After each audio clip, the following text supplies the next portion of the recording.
وہ قوم کبھی کامیاب نہیں ہوتی جو گھر میں بیٹھ کر کے مانگ رہی ہے کہ مدد آ جائے، مدد آ جائے۔ اگر ایسی مدد آتی تو میرے نبی صلی اللہ علیہ وسلم 313 کو لے کر بدر تک نہیں جاتے، وہ مدینے میں بیٹھ کر دعا کرتے تو اللہ مشرکین کو ویسے ہی ہلاک کر دیتا۔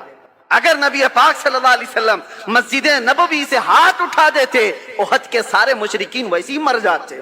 میرے نبی اپنے گھر سے نکلے، صحابہ اپنے گھر سے نکلے، میدانوں میں آئے اور اپنی طاقت و قوت کا استعمال کیا، اس لیے کہ یہ امت کو بتانے کے لیے کہ امت کا مزاج ایسا نہ ہو کہ کچھ بھی مصیبت آئی فاتحہ دلایا، دعا کیا، اللہ اس کے منہ میں کیڑے پڑ جائیں اور اس کو ایسا ہو جائے، اس کو ایسا ہو جائے، چادر اوڑھ کے سو گیا۔ آ گیا عین لڑائی میں گر وقت نماز، قبلہ رو ہو کے زمیں بوس ہوئی قوم حجاز، ایک ہی صف میں کھڑے ہو گئے محمود و ایاز، نہ کوئی بندہ رہا نہ کوئی بندہ نواز۔ یہ اسلام کی خصوصیت ہے میرے عزیزو، اور اس خصوصیت کو ہمیشہ قائم رکھنا ہے۔ ایک بات، بہت مختصر سا وقت ہے، مولانا نے تو اس کو جلسہ بنا دیا، ورنہ تو یہ جمعہ ہی ہے، جمعہ الگ ہوتا ہے، جلسہ الگ ہوتا ہے۔ میں آپ سے ایک بات عرض کرنا چاہتا ہوں، برسوں سے آپ اس عبادت خانے میں یا جہاں پر بھی اپنی پیشانی ٹیکنے کے لیے جاتے ہیں، بچپن سے تو آپ مسجدوں میں جا رہے ہوں گے، ایک مسجد ایسی کوئی مجھے بتا دو جہاں خدا کی کوئی تصویر لگائی گئی ہو، کہیں ہے؟ چلو یہاں نہیں ہے تو مولانا نے کبھی شکل بتائی ہے کہ اللہ ایسا ہوتا ہے، خدا ایسا ہوتا ہے؟ نہیں بتایا۔ یہ پوری دنیا کی واحد قوم، ایک ہی قوم ایسی ہے جو بنا دیکھے سجدے میں چلی جاتی ہے۔ ہر قوم کو دنیا میں جا کر کے آپ دیکھنا، سرچ کر کے، سب کو جھکنے کے لیے کوئی نہ کوئی مورتی کی ضرورت ہوتی ہے، وہ سامنے دیکھتے ہیں پھر جھکتے ہیں، اور چاہے وہ کسی بھی دین میں ہو، سب نے اپنا اپنا کچھ نہ کچھ بنا رکھا ہے۔ عیسائی اگرچہ خدا کی عبادت کی بات کرتے ہیں، لیکن انہوں نے مریم اور حضرت عیسیٰ علیہ السلام کی بھی مورتیاں بنا لی ہیں۔ یہودی اگرچہ اللہ کی عبادت کی بات کرتے ہیں، لیکن نبیوں کی مورتیاں انہوں نے بھی بنا رکھی ہیں۔ جتنے مذاہب ہیں انہوں نے سب نے اپنی اپنی جھکنے کے لیے کچھ نہ کچھ چیزیں بنائی ہیں۔ یہ پوری دنیا میں ایک ہی قوم ہے، ایک ہی قوم ہے۔ اسی لیے تو میں عرض کرتا ہوں میرے عزیزو، اللہ تبارک و تعالیٰ نے ہماری اور تمہاری فضیلت میں قرآن کی شروع کی آیتوں میں فرمایا یؤمنون بالغیب، یہ وہ لوگ ہیں جو غیب پر ایمان رکھتے ہیں۔ آج تک ہم نے اللہ کو دیکھا نہیں، اور لوگ یہ تانا مارتے ہیں کچھ، آپ ان مسجدوں میں آئے، کبھی خدا کی تصویر نہیں دیکھی، کبھی خدا کا کوئی چہرہ، کوئی اس کا آقا نہیں دیکھا اور نہیں سنا ہے، اور ہم بتا بھی نہیں سکتے۔ جو آنکھوں میں آ گیا وہ خدا نہیں ہو سکتا، بات سمجھ کے چلو۔ جو نظروں میں آ گیا وہ خدا نہیں ہو سکتا، خدا کسی چیز میں سما نہیں سکتا، وہ محیط نہیں ہے۔ اب دوسری بات، یہاں تک تمہاری زندگی باقی ہے۔ دوسری ایک بات، جب بھی آپ مسجدوں میں جاتے ہیں، امام صاحب سے کیا قرات سنتے ہیں؟ فجر میں، مغرب میں، عشاء میں تو بلند آواز سے قرات ہوتی ہے، سن تو لیتے ہوں، جمعہ میں بھی ہوتی ہے۔ جب بھی آپ آتے ہیں، رکعت باندھنے کے بعد امام جو ہے پہلے کیا پڑھتا ہے؟ الحمدللہ ہی پڑھتا ہے نا، سورہ فاتحہ ہی پڑھتا ہے، الحمدللہ رب العالمین، سب خاموشی سے سنتے ہیں، سالوں سے سنتے آ رہے ہیں، سالوں سے۔ تو کبھی آج تک ایک مقتدی جو امام کے پائجامے کے پیچھے تو لگا رہتا ہے، امام کی ناڑی کہاں بندھی ہے وہ تو دیکھتا رہتا ہے، امام کہاں جا رہا ہے کہاں نہیں یہ تو دیکھتا رہتا ہے، ایک بار بھی کوئی مقتدی آ کر کے نہیں کہا کہ بہت پرانی ہو گئی سورہ، کوئی نہیں تو پڑھو؟ کبھی کہا کسی نے؟ بلکہ حالت یہ ہے، کوئی نہیں کہتا امام سے کہ کیا مولانا ہر دن تو سورہ فاتحہ پڑھتے ہی ہو، ہر دن سورہ فاتحہ پڑھتے ہو؟ کوئی نہیں کہا کہ یہ پرانی ہو گئی، نیا کچھ لے کے آؤ، نہیں، بلکہ اگر امام نیا کرنے کی کوشش کرے تو قوم اس کو سیدھا کر دے گی۔ وہی پڑھو جو میرے نبی نے پڑھا ہے، وہی پڑھو۔ کیوں؟ آج تک کوئی بھی چیز جب ہم دیکھتے ہیں کنٹینیو، بریانی 4 دن کنٹینیو نہیں کھائی جا سکتی، 5 دن روز دال چاول بھی نہیں چلتا۔ انسان کی طبیعت ایسی ہے کہ ہر چیز اس کو بدل بدل کر کے چاہیے، نہیں چاہیے، لیکن اس میں کبھی نیا کا تصور بھی نہیں آتا۔ کیوں؟ ایک یہ چیز۔ دوسری چیز میں نے بتایا، مسجدوں میں ہمارے قرآن وہی ہے، سورہ فاتحہ سے شروع کرتا ہے امام، اس کے بعد چاہے قرآن میں کہیں سے بھی پڑھے، سورہ فاتحہ تو پڑھتا ہے، لیکن کسی مقتدی کو آج تک اس بات پر کوئی شکایت نہیں ہے۔ تیسری ایک اور چیز، تمہارا کلمہ کیا ہے؟ لا الہ الا اللہ محمد رسول اللہ، ایک کلمہ ہے۔ تمہارے باپ کا کلمہ کیا تھا؟ اور دادا کا کلمہ کیا تھا؟ پر دادا کا کلمہ کیا تھا؟ صدیوں سے ایک ہی کلمہ چل رہا ہے, ایک ہی کلمہ ہے, لا الہ الا اللہ محمد الرسول اللہ. یہ کلمہ کبھی آپ نے اپنے ابا سے بھی نہیں پوچھا, مولانا سے بھی نہیں پوچھا, بہت سال ہو گئے کوئی نیا کلمہ تو لاتے ہیں, تھپڑ لگے گا کہ نیا نہیں اس میں, یہی پرانا ہے. بلکہ حالت یہ ہے دوسرا کوئی ڈائلاگ ہو, کوئی گانا ہو, کوئی بھی چیز ہو, 4 مہینے 6 مہینے چل سکتی ہے, سال بھر 2 سال, اس کے بعد وہ سننے کو دل نہیں کرتا. آدمی چاہتا ہے یہ پرانا ہو گیا, اب کچھ نیا سناؤ. کلمہ طیبہ کو کوئی بھی امتی یہ نہیں کہتا پرانا ہو گیا. ارے 70,000 بار بھی پڑھیں تو اس میں جدت اور لذت اور آتی, کبھی پرانا نہیں ہوتا. یہ ایسی چیزیں تمہارے پاس ہیں, تمہارے پاس ہیں.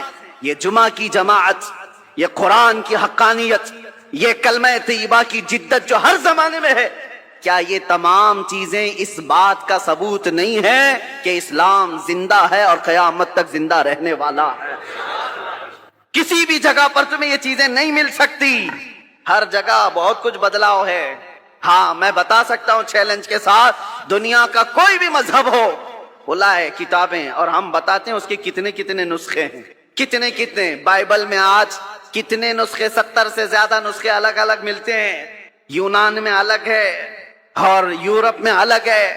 جو انجیل, Bible, old testament, new testament سب بدلی ہوئی ہیں. اور ہمارے ہاں کی کتابیں, ہمارے دیش میں جو بہت ساری مقدس کتابیں مانی جاتی ہیں, ان میں بھی ہیر پھیر, ادھر ادھر بدلاؤ الگ الگ ہے. لیکن افریقہ سے لے کر امریکہ تک, ہند سے لے کر کے آپ کسی بھی کونے تک جاؤ, قرآن سورہ فاتحہ سے شروع ہوتا ہے, والناس پر ہی ختم ہوتا ہے. فرقے بہت ہوئے دین میں, اسلام میں بہت سارے فرقے ہوئے, لیکن اس میں کسی کا اختلاف نہیں آیا. قرآن کے 30 پارے اور 114 سورتیں جو صحابہ کے زمانے میں تھی, وہ آج بھی وہی موجود ہے. اس کلام پاک پر کسی کا اثر کیوں نہیں ہوا آج تک؟ کوئی قرآن نہیں بدل پایا, کوئی ایک پارا تو چھوڑو, ایک سورہ تو چھوڑو, ایک حرف بھی نہیں بدل پایا, زبر زیر اور نقطے بھی اس کے بدل نہیں پائے. 1400 سال سے ایک کتاب چلی آ رہی ہے, اس کتاب کو کوئی نہیں بدل پایا. اے مسلمانوں, میں تمہیں یہ فخر والی باتیں بتا رہا ہوں, اس سے بڑھ کر کے دولت جاؤ ڈھونڈ کر کے نکالو, کسی کے پاس نہیں مل سکتی. پھر تم کس بات کے مایوسی میں جیتے ہو ہمارے پاس کچھ نہیں ہے؟ اتنی بڑی دولتیں جس کے پاس ہے, اسے سر جھکا کر نہیں, سر اٹھا کر جینا چاہیے. دنیا میں سر اٹھا کر کے جیو. اللہ رب العزت کے دی ہوئی یہ ساری نشانیاں تمہارے پاس موجود ہے. چلو ہم کہانیوں, جس کو یہ لوگ کہتے ہیں کہانیاں ہیں, غوث پاک کی کرامت سناؤ تو کہیں کہانی ہے, غریب نواز کی کرامت سناؤ تو کہیں کہانی ہے, حضور پاک صلی اللہ علیہ وسلم کے معراج کا واقعہ سناؤ تو کہتے ہیں کہانی ہے. تم کو یہ لگتا ہے پرانی باتیں کہانیاں ہیں تو ٹھیک ہے, لیکن جو قرآن آج تک موجود ہے اس کا جواب تو لا کر کے دے دو. یہ جو قرآن ہے یہ تو کہانی نہیں, تمہارے پاس ہے. اور قرآن جگہ جگہ چیلنج کرتا ہے. اللہ خود فرماتا ہے فَأْتُوا بِسُورَةٍ مِّن مِّثْلِهِ, اگر ہمت ہے تو اس کی طرح کی ایک سورہ بنا کر کے لاؤ. اور یہ 1400 سال پہلے کیا ہوا چیلنج ہے. آج تو دنیا بہت ترقی کر چکی ہے, ٹیکنالوجی میں کہاں تک جا چکی ہے. پیٹروٹ میزائل اور منٹوں میں ادھر سے ادھر سفر کرنے والے, ان سارے ٹیکنالوجی کے بادشاہوں سے کیوں نہیں پوچھتے کہ ایک قرآن کیوں نہیں بنا پاتے, کیوں نہیں لائے؟ میرے عزیزو, اللہ کا یہ وعدہ ہے. اللہ فرماتا قُلْ لَئِنِ اجْتَمَعَتِ الْإِنسُ وَالْجِنُّ عَلَىٰ أَن يَأْتُوا بِمِثْلِ هَٰذَا الْقُرْآنِ لَا يَأْتُونَ بِمِثْلِهِ وَلَوْ كَانَ بَعْضُهُمْ لِبَعْضٍ ظَهِيرًا. اے رسول پاک آپ کہہ دیں, سارے انسان مل جائیں, سارے جنات مل جائیں, سب مل کر کے ایک دوسرے کی مدد کر کے ایسا قرآن بنانا چاہیں, اللہ فرماتا ہے تب بھی وہ نہیں لا سکیں گے, نہیں لا سکیں گے. اللہ کا وعدہ ہے. تو آج تک جو اس کتاب کا مثل نہیں لا سکا, وہ کتاب تمہارے پاس, وہ قرآن تمہارے پاس ہے. مجھے بتاؤ اس سے بڑھ کر کے دولت اور کیا ہے؟ اس سے بڑھ کر کے دولت کیا ہے تمہارے پاس؟ یہ زندہ جاوید معجزے ہیں. اب یہ سب چیزوں کے بعد پھر میں آپ سے اخیر میں اتنا کہنا چاہوں گا, جس کے پاس اتنی قیمتی چیزیں ہیں اس کو اعلیٰ حضرت کی یہ بات سننا چاہیے. اعلیٰ حضرت کیا کہتے ہیں؟ سونا پاس ہے, سونا بن ہے, سونا زہر ہے. اٹھ پیارے, 3 بار سونے کا لفظ استعمال کیا. سونا پاس ہے تیرے, اس کا مطلب کیا ہے؟ گولڈ. سونا پاس ہے, سونا بن ہے. بن کہتے ہیں جنگل کو. سونا جنگل سنا ہے نا, خالی پڑا ہوا جنگل ہے جہاں درندے, اس کو سونا جنگل کہتے ہیں. یعنی سونا پاس ہے تیرے, گولڈ پاس ہے, اور جنگل والا راج ہے. اور ایسے وقت میں سو کر کے رہنا یہ تو زہر ہے. اٹھ پیارے,